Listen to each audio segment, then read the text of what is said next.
জায়েদ ইবনে সাবেত রাদিয়াল্লাহু আনহু বলেন, নবী করিম সাল্লাল্লাহু আলাইহি ওয়াসাল্লাম একদা নাজ্জার গোত্রের একটি বাগানের পাশ দিয়ে যাচ্ছিলেন। এমন সময় খচ্চরটি লাফিয়ে উঠল এবং নবী করিম সাল্লাল্লাহু আলাইহি ওয়াসাল্লামকে ফেলে দেওয়ার উপক্রম করল। দেখা গেল সেখানে ৫টি কিংবা ৬টি কবর রয়েছে। তখন নবী করিম সাল্লাল্লাহু আলাইহি ওয়াসাল্লাম জিজ্ঞেস করলেন, এই কবরবাসীদের কে চিনে? এক ব্যক্তি বলল, আমি চিনি। নবী করিম সাল্লাল্লাহু আলাইহি ওয়াসাল্লাম বললেন, তারা কখন মারা গেছে? সে বলল, মুশরিক অবস্থায় মারা গেছে। তখন নবী করিম সাল্লাল্লাহু আলাইহি ওয়াসাল্লাম বললেন, নিশ্চয়ই মানুষকে তার কবরে কঠিন পরীক্ষায় ফেলা হয় এবং কঠোর শাস্তি দেওয়া হয়। কবরের শাস্তির ভয়ে তোমরা কবর দেয়া ত্যাগ করবে, না হলে আমি আল্লাহ নিকট দোয়া করতাম যেন আল্লাহ তোমাদেরকে কবরের শাস্তি শুনিয়ে দেন, যেমন আমি শুনতে পাচ্ছি। অতপর নবী করিম সাল্লাল্লাহু আলাইহি ওয়াসাল্লাম আমাদের মুখোমুখি হয়ে বললেন, তোমরা সকলেই জাহান্নামের আযাব হতে আল্লাহ নিকট পরিত্রাণ চাও। তারা সকলেই বলে উঠল, আমরা জাহান্নামের আযাব হতে আল্লাহ নিকট পরিত্রাণ চাচ্ছি। নবী করিম সাল্লাল্লাহু আলাইহি ওয়াসাল্লাম বললেন, তোমরা সকলেই কবরের আযাব হইতে আল্লাহর নিকট পরিত্রাণ চাও। তারা সকলেই বলল, আমরা কবরের শাস্তি হইতে আল্লাহর নিকট পরিত্রাণ চাচ্ছি। নবী করিম সাল্লাল্লাহু আলাইহি ওয়াসাল্লাম বললেন, তোমরা সমস্ত গোপন ও প্রকাশ্য ফিতনা হইতে আল্লাহর নিকট পরিত্রাণ চাও। তারা বলল, আমরা গোপন ও প্রকাশ্য ফিতনা হইতে আল্লাহর নিকট আশ্রয় চাচ্ছি। নবী করিম সাল্লাল্লাহু আলাইহি ওয়াসাল্লাম বললেন, তোমরা দাজ্জালের ফিতনা হইতে আল্লাহর নিকট পরিত্রাণ চাও। তারা বলল, আমরা সকলেই আল্লাহর নিকট দাজ্জালের ফিতনা হইতে পরিত্রাণ চাচ্ছি। মানুষ কবরে এমন ভয়াবহ শাস্তির সম্মুখীন হবে যা মানুষকে শোনানো সম্ভব নয়। মানুষ কবরের শাস্তি শুনতে পেলে বেঁচে থাকতে পারবে না এবং কাউকে কবরে দাফন করতেও চাইবে না। এজন্য নবী করিম সাল্লাল্লাহু আলাইহি ওয়াসাল্লাম আমাদের সাবধান ও সতর্ক করে বলেছেন, তোমরা সর্বদা কবরের শাস্তি হইতে পরিত্রাণ চাও। আবু হুরায়রা রাদিয়াল্লাহু আনহু বলেন, রাসূল সাল্লাল্লাহু আলাইহি ওয়াসাল্লাম বলেছেন, যখন মৃত ব্যক্তিকে কবরে রাখা হয় তখন তার নিকট নীল চক্ষু বিশিষ্ট দুজন কালো বর্ণের ফেরেশতা এসে উপস্থিত হন। তাদের একজনকে বলা হয় মুনকার, অপরজনকে বলা হয় নাকির। তারা রাসূল সাল্লাল্লাহু আলাইহি ওয়াসাল্লামের প্রতি ইশারা করে বলেন, এই ব্যক্তি সম্পর্কে তুমি দুনিয়াতে কি বলতে? মৃত ব্যক্তি মুমিন হলে বলেন, তিনি আল্লাহর বান্দা ও রাসূল। তখন তারা বলেন, আমরা পূর্বেই জানতাম আপনি এ কথাই বলবেন। অতঃপর তার কবরকে দৈর্ঘ্য প্রস্থে ৭০ হাত করে দেয়া হয়, অর্থাৎ অনেক প্রশস্ত করে দেয়া হয়, এবং সেখানে আলোর ব্যবস্থা করে দেয়া হয়। তারপর তাকে বলা হয়, ঘুমিয়ে থাক। তখন সে বলে, না, আমি আমার পরিবারের নিকট ফিরে যেতে চাই।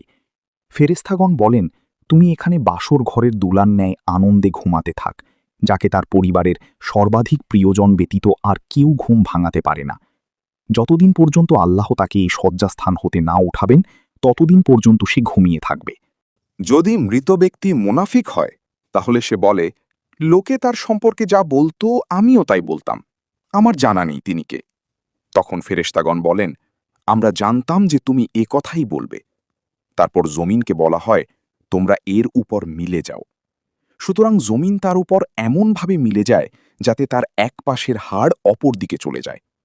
সেখানে সে এভাবে শাস্তি ভোগ করতে থাকবে কিয়ামত পর্যন্ত। কিয়ামতের দিন আল্লাহ তাকে তার এ স্থান হতে উঠাবেন। তিরমিজি, মিশকাত, হা ১৩০, হাদিস হাসান। মৃত ব্যক্তিকে কবরে রাখার পরপরই ভয়াবহ আকৃতিতে দুজন ফেরেশতা আসেন এবং তারা জিজ্ঞাসা করেন। জিজ্ঞাসার উত্তর ঠিক হলে কবরকে প্রশস্ত করা হয় এবং কবরকে আলোকিত করা হয়, আর বাসর ঘরের দুলার ন্যায় নিরাপদে ঘুমাতে বলা হয়। উত্তর সঠিক দিতে না পারলে মাটিকে বলা হয়, তুমি একে দুদিক থেকে চেপে পিষে একাকার করে দাও। তখন মাটি তাকে এভাবে চেপে পিষে একাকার করতে থাকে, আর এরূপ হতে থাকবে কিয়ামত পর্যন্ত। বারা ইবনে আজেব রাদিয়াল্লাহু তাআলা আনহু হতে রাসূল সাল্লাল্লাহু আলাইহি ওয়াসাল্লাম হতে বর্ণনা করেন যে, রাসূল সাল্লাল্লাহু আলাইহি ওয়াসাল্লাম বলেছেন, কবরে মুমিন বান্দার নিকট দুজন ফেরেশতা আসেন এবং তাকে উঠিয়ে বসান। অতঃপর তাকে জিজ্ঞাসা করেন, তোমার প্রতিপালক কে? সে বলে, আমার প্রতিপালক আল্লাহ। তারপর জিজ্ঞাসা করেন, তোমার দিন কি? সে বলে, আমার দিন ইসলাম। পুনরায় জিজ্ঞাসা করেন, এই যে লোকটি তোমাদের মাঝে প্রেরিত হয়েছিলেন তিনি কে? সে বলে, তিনি আল্লাহর রাসূল সাল্লাল্লাহু আলাইহি ওয়াসাল্লাম। তখন ফেরেশতাগণ তাকে বলেন, তুমি কিভাবে তা জানতে পারলে? সে বলে, আমি আল্লাহর কিতাব পড়েছি, তা দেখেছি, তার প্রতি ঈমান এনেছি ও তাকে সমর্থন করেছি। তখন নবী করিম সাল্লাল্লাহু আলাইহি ওয়াসাল্লাম বললেন, এই হলো আল্লাহর বাণী। যারা আল্লাহর প্রতি ঈমান এনেছে, আল্লাহ তাদেরকে কালেমা শাহাদাতের উপর অটল রাখবেন। ইব্রাহিম ২৭।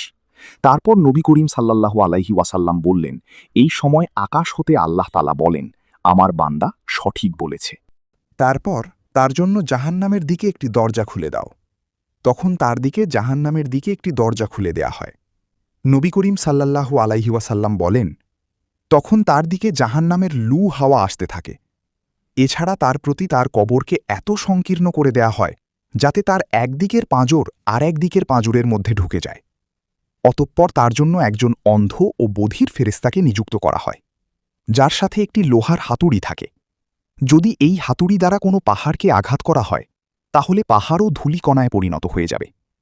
আর সেই ফেরেশতা এই হাতুড়ি দ্বারা তাকে এত জোরে আঘাত করেন, আর সে আঘাতের চোটে এত বিকট চিৎকার করে যে মানুষ ও জিন ব্যতীত পৃথিবীর সবকিছুই শুনতে পায়। সঙ্গে সঙ্গে সে মাটির সাথে মিশে যায়। তারপর আবার তার দেহে আত্মা ফিরিয়ে দেয়া হয়। এভাবে তার শাস্তি চলতে থাকে। আহমাদ, আবু দাউদ, হাদিস সহি, মিশকাত ১৩১। অত্র হাদিস দ্বারা প্রতীয়মান হয় যে কবরে থাকতেই মানুষকে জাহান্নামের শাস্তি দেওয়া হবে। কবরে জাহান্নামের পোশাক পরিয়ে দেওয়া হবে, জাহান্নামের বিছানা বিছিয়ে দেওয়া হবে, জাহান্নামের দিকে দরজা খুলে দেওয়া হবে। এছাড়া কবরকে এত সংকীর্ণ করা হবে যাতে তার হাড় হাড্ডি ভেঙে চুরমার হয়ে যাবে। এরপরও এমন একজন ফেরেশতা নির্ধারণ করা হবে যে অন্ধ ও বধির, অর্থাৎ যার নিকট কোনো দয়ার আশা করা যায় না। কেননা চক্ষু দিয়ে দেখলে অন্তরে দয়ার প্রভাব হয়, আর কান দিয়ে শুনলেও অন্তরে দয়ার প্রভাব হয়।